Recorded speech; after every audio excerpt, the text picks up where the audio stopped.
Hey everyone, it's LS, and I know that I said that 11.1 would be the last patch note rundown on my main channel, but it's actually going to be 11.2, and then from all the ones following, it'll be on the 2-1 Fighting channel, where you might have seen some of the other videos, like the Moonstone video, that just ended up getting released, actually a couple of hours ago, prior to this one being recorded, and whatnot. And obviously, patch 11.2 notes, they're actually not that exciting. Riot historically has made patch, I think, 11, or patch 2 and 3 of every new season is generally pretty bland, so we're going to jump right into it.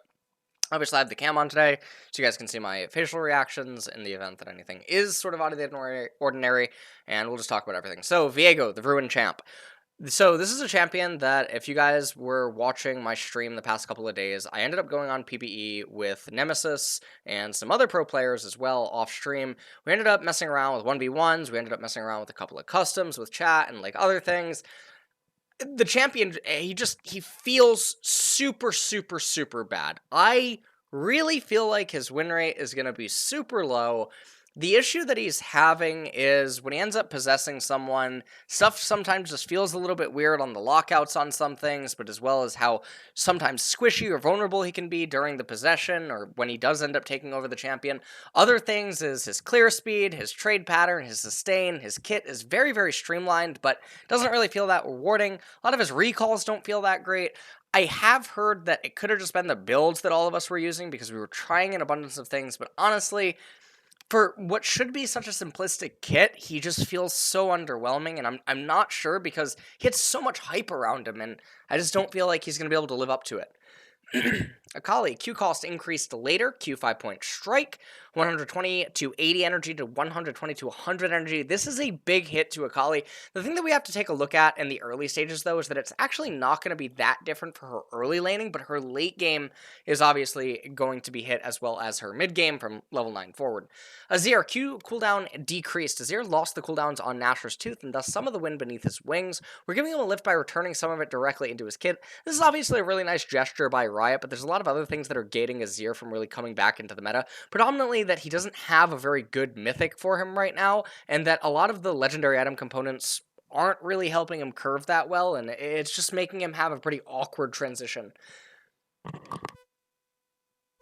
My, having a little bit of asthma here. So anyways, Caitlyn.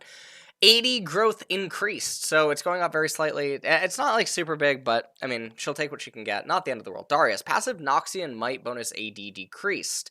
Passive Hemorrhage is down from 30 to 230 to 20 to 205. This is actually really big for the Darius players up in top lane that take the Ghost, do the early all-ins. This is a lot of damage missing, and it's definitely going to be felt by Darius players. In competitive or super high-end MMR outside of those one-trick players and whatnot, it's probably not going to be the end of the world, because the cases where you're trying to pick Darius are going to be situations where he really flourishes due to team comp, and his matchup up in top is a counter pick. But for solo queue blind pick Dariuses, this is actually going to hurt a lot. Dr. Mundo, I know that the rework is on the horizon, and I'm actually really excited for it. I haven't seen too much about it, but anyways, Q, Infected Cleaver. Health refund on hit, 40 to 50%, very nice. Health refund on kill, 80 to 100% is very big. Masochism. Bonus damage, 3% to 5% of his maximum health, to 4 to 5, 6% of his maximum health. That's actually very big for his bonus damage. I keep, I'm having some, like, hiccups and other stuff. I really apologize.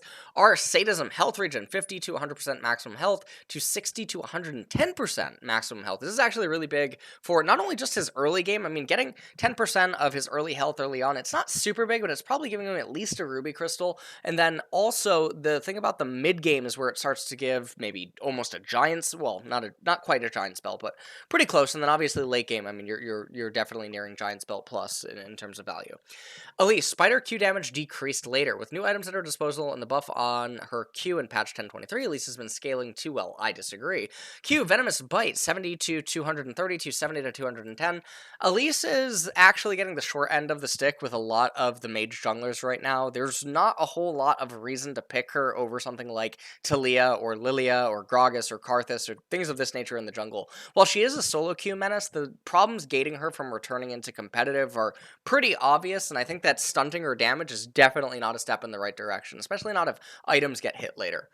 Ivern Q shield ratio decreased. The nerf to trigger seeds AP ratio in 11.1 was only reflected in Ivern's tooltips. We fixed it so it actually affects his shield now. Okay, so there's a bit of a typo here. This is the official patch note. So now it is correctly nerfed 90% to 80% on the shield. This isn't going to be the end of the world. He is going to be missing some shield value. If you saw the Moonstone video up on the T1 fighting channel, the MoonStaff, whatnot, yes, he is missing some ability power value. The reality is that oftentimes Ivern's shield does not actually absorb all of the damage that is being thrown onto the target that's hitting them before it ends up exploding. And so it's not the end of the world, but for builds or variations of his builds where you end up going Redemption or you go Mikhail's or something, and you don't just go for the Ardent Sensor and power into other ability power items, or if you do trolly things like Cosmic Drive, then you're not really going to be noticing this too much. You're just relying on Ivern's base damages, which in that case, he's still totally fine. LeBlanc, base health growth increased, Q decreased later. This is not enough to really bring LeBlanc back into the meta. It is nice that she's getting quite a bit of HP, but it's not what's gating her from coming back into the meta. The problem with LeBlanc is that she's very linear in her approach. The skill necessary to pilot her at the highest MMRs or also the highest levels of competitive is a really, really, really tall ask for most players, and it's just very difficult to coordinate and actually make work. We could probably end up seeing her come back if more physical damage junglers end up flourishing inside of the meta and people begin to look for more mages in the mid lane. Maokai, E-cost increased later, damage ratio decreased, sapling toss 60 to 80 mana to 60 to 100 mana. This is really problematic for him. Again, he isn't necessarily just going to go all the time, but it is going to affect his initial early on into mid-transition laning phases. His late game's probably still going to be fine at that stage of the game with the mana regen and everything that he has, as well as just playing around recalls. Damage ratio 1% per 100 AP to 0.8 per 100 AP. He is losing quite a bit of damage here, but again, it's not the end of the world. Especially, I mean, the damage ratio isn't going to be the most important part, especially if you do the Moonstone variation rather than the Mandate.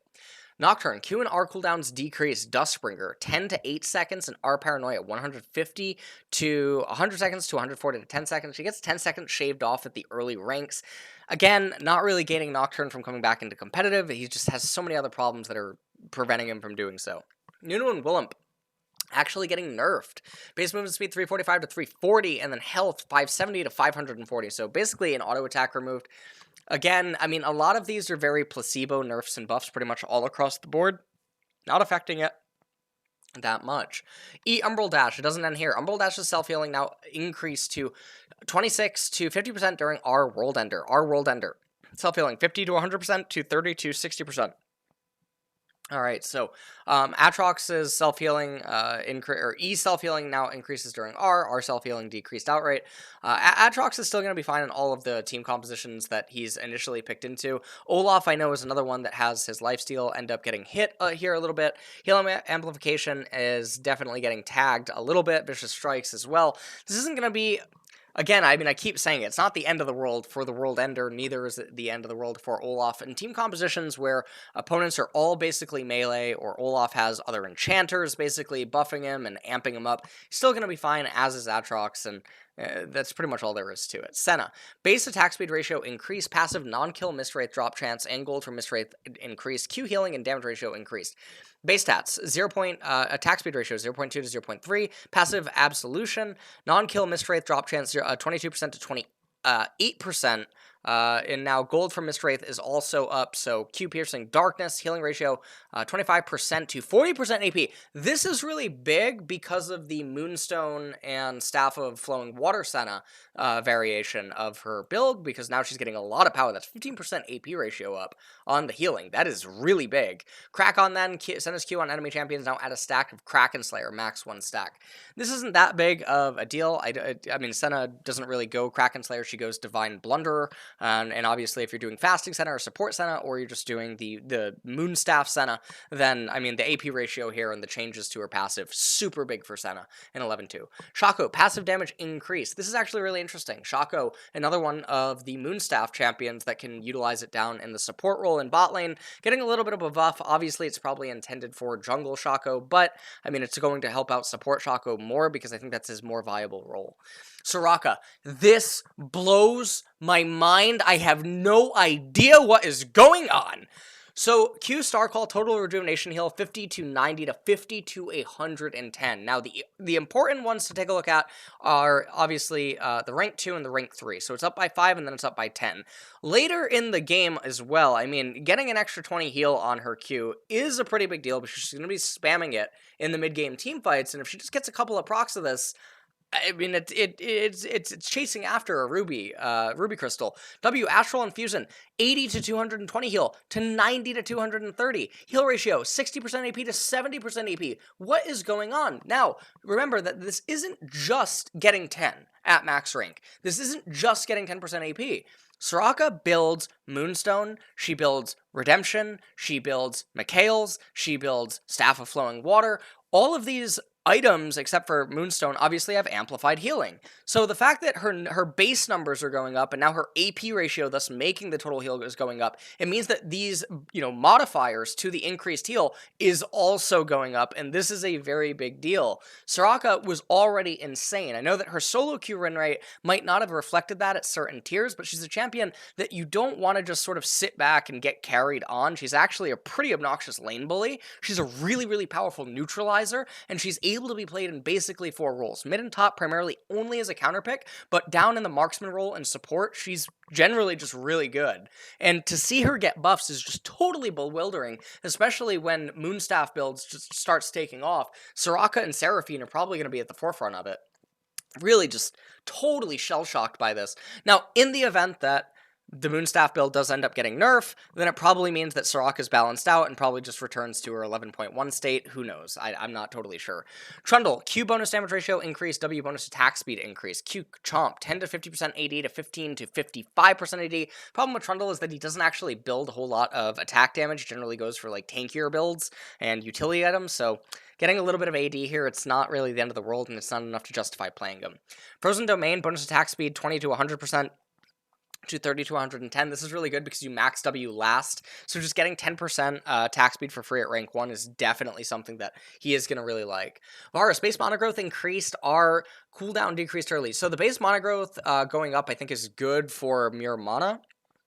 Our Chain of Corruption. Oh, so the Q buff did not end up going through. I believe someone had said that he was getting 2 seconds shaved off his Q, but it doesn't seem like that ended up happening. So the mana growth goes up by a little bit. Our Chain of Corruption, the cooldown is down by 20 seconds. This actually helps chain lethals together pretty much in bot lane off of bottom lane resets. The problem is not a lot of people are picking Varus right now, and the lethality variation, he doesn't actually have that good of a mythic for going lethality. Doesn't really get to use Dustblade of Drakthar for the active. He can go Prowler's Claw for maximum damage potency, but then he never really uses the active.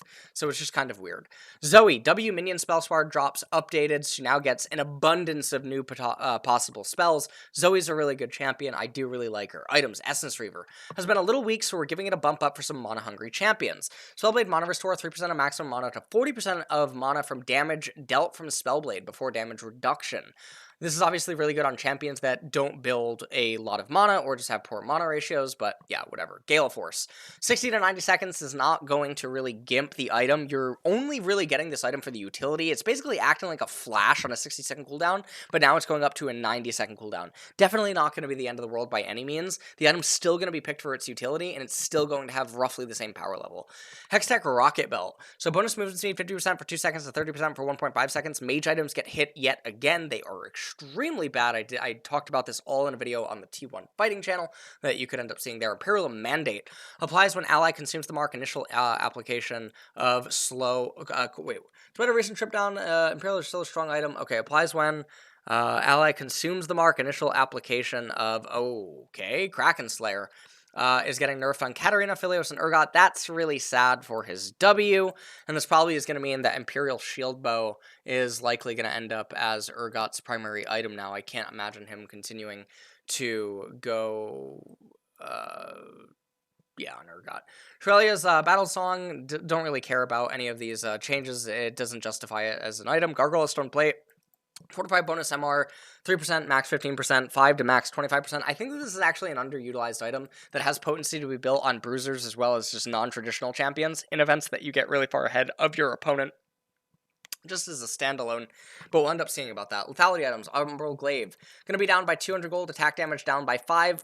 Kinda don't like that because it's just not being picked up at all. If this item was 2300 gold, I could actually see it being picked up inside of the jungle, but the problem is that the crit items like the Collector or powering into Runons on some champions or just going into other types of items are just way too high power right now, and lethality isn't really that good of a build path. Serpent's Fang is down by 200 gold and it loses 5 AD. This isn't actually that bad. Generally, you'll take Serpent's Fang for mid-game power spikes, which being able to access it a little bit quicker is very good, but it's only going to be against specific team comps. With the MoonStaff or the MoonStaff champions maybe coming into flavor, Lulu, Karma, Ivern, Seraphine, Soraka, etc., Serpent's Fang could potentially have more value. Chempunk Chainsword down by 100 gold, loses 50 health. Don't like this one at all. I think this is just an outright nerf. Marksman legendary items, Phantom Dancer, build path, attack speed is up by 5%. That's obviously very nice. Runon's Hurricane, attack speed up by 5%. Definitely both welcome. Sunfire Aegis is now dead on a lot of champions that were previously using it. 5% tenacity and slow resistance per legendary item. These champions don't care about that whatsoever. Frostfire Gauntlet, this item's really bad. Making it cost 400 gold less doesn't really change that. Ability haste is up by 5, armor down by 25. Things is just an outright nerf. I mean, the item's just really bad and you shouldn't be building it in pretty much all cases. And then Turbo Chem Tank. So this is the new go-to now over the Sunfire Aegis. So this is actually more powerful for something like Cho'Gath, or it's a lot more powerful for Shen Jungle now, I guess, because he no longer has to take Predator, which means that he has access to other runes and other trees. It's down by 400 gold. Magic resistance is down by 25. Not really the end of the world. Ability haste is up by 5, and now also 5 ability haste per legendary item. So this is just sort of swapping roles with Sunfire Aegis. In-game item and bug fixes, that's totally fine. I saw that Riot was recommending Gale Force on Soraka. So that is it. We're going to recap not a whole lot of big changes before we get to the most important part, which is obviously the champion skins. Darius doesn't really do anything for competitive. For solo queue, it does hurt. The one-trick Darius is Caitlyn doesn't really do anything. Azir doesn't really do anything. Akali does do stuff for competitive. Viego, I don't expect him to be competitively or solo queue viable. Ivern doesn't really do anything to gate him. Elise, very big hit for solo queue, doesn't really do anything for competitive. LeBlanc, probably good for solo queue, doesn't really matter that much for competitive. Maokai, very big for both solo queue and competitive. Nocturne, not enough. Nunu, not enough. Aatrox is still going to be totally fine. Olaf is still going to be totally fine as well. Senna is probably the biggest change in the entire patch for both solo queue and competitive, especially if you're doing the support MoonStaff Senna. Shaco, nice change. Or, I'm sorry, Soraka is the biggest change, and then probably Senna. Soraka thing is totally busted. I mean, if you've been watching my tier lists on Patreon for, whenever, you'll know that I think very, very, very highly of Soraka if you take the time to properly learn how to play her and you do not try to just use her as a heal bot. If you do that, yeah, you're not going to really reap the rewards of her. If you learn how to play her as a lane bully and really push things to the limit, learn how to utilize the passive on the R, learn how to, intentionally not heal teammates so that you maintain her passive movement speed in some fights in order to have more value on Q's and E's positioning and whatnot, then she becomes a good champion. Trundle, Varus, Zoe, these things don't really matter. Gale Force still going to be viable. Hextech Rocket Belt nerf, no reason whatsoever. Essence Reaver doesn't really matter that much. Imperial Mandate, Kraken Slayer thing is really sad. Shirelia's bad item. Stoneplate is nice. Umbral Glaive, unfortunately, lethality, again, I mean, you could make this item 2300 and move it down to like 45 AD, and maybe then it's actually viable. I think if you did that, champions would actually start picking it. If it was 45 AD but 2300 gold, I think players would start picking it, even if it was 40 AD. Serpent's Fang, very nice buff. Phantom Dancer, Rudon's nice buffs, and now Turbo Chem Tank. Okay, so Shyvana, I don't really have a vibe here. Honestly, Shadowlands is out, and this is just giving me some like weird Alune meets something type vibe. I'm not really sure. The in-game skin for this looks fantastic if you guys have seen it in any of the champion spotlights and whatnot, but it's a really, really good skin with a lot of good chromas. Ruin Karma, now this really just, I don't know. I mean, I feel like, I don't know. Also, this face kind of looks like James Charles. I'll be honest. Hi, sisters. Like that's sort of like what I'm thinking here. Is this is kind of like, and for everyone that disagrees with me, you're probably like this guy in the back crying right now, and I mean that's totally fine. It's just sort of like whatever. But I mean, it's the first thing that came to my mind. Now, Ruin Draven looks kind of weird because he almost looks comical. He actually doesn't give off an evil vibe here. It almost sort of gives off like a an evil. Well, I just said it doesn't give off an evil vibe. Like a clown, like a clown house type thing. Like his face actually resembles that of like a horror clown from like Halloween. It doesn't feel. I'm not totally sure. Honestly, how to feel about this one, but also I'm getting some War of the Spark vibes here from this Draven skin. It is a very nice skin, and let's count them together. It seems like Draven maybe has a 10-pack, probably underneath the belt. I'm not totally sure, but definitely not a 12-pack. I mean, we can't all be Tyler 1, so it makes sense that this Draven is not a genetically modified freak, 6'5", best player on the North American continent. Anyways, Jhin. This looks really cool. He looks like an imp. This looks really, really, really cool. This is a very nice skin. Cho'Gath skin also looks very, very nice. The Nautilus skin is the one I think I like the most. The Nico one looks very nice as well. This looks very cute, very wholesome. It looks like a lot of honey around here. Nautilus skin is the best. Did I just have an alert box actually go off in the middle of this video? I'm recording it locally on Streamlabs. I apologize if something like that just came up. Whatever. There's no editing this part. The Nautilus skin is really cool in game, and then Lunar Beast Viego. I haven't actually seen it. He reminds me of Lee from Tekken here, with the hair color, the blue jacket, and everything else that's going on here. Or it reminds me of like Auron, or like Braska from Final Fantasy X or something. Is it Braska? Or Jet? Maybe it's Jet. Jet? Is that his? I don't even know. You guys tell me in the comments below. That's it, and I hope you guys enjoyed the patch rundown.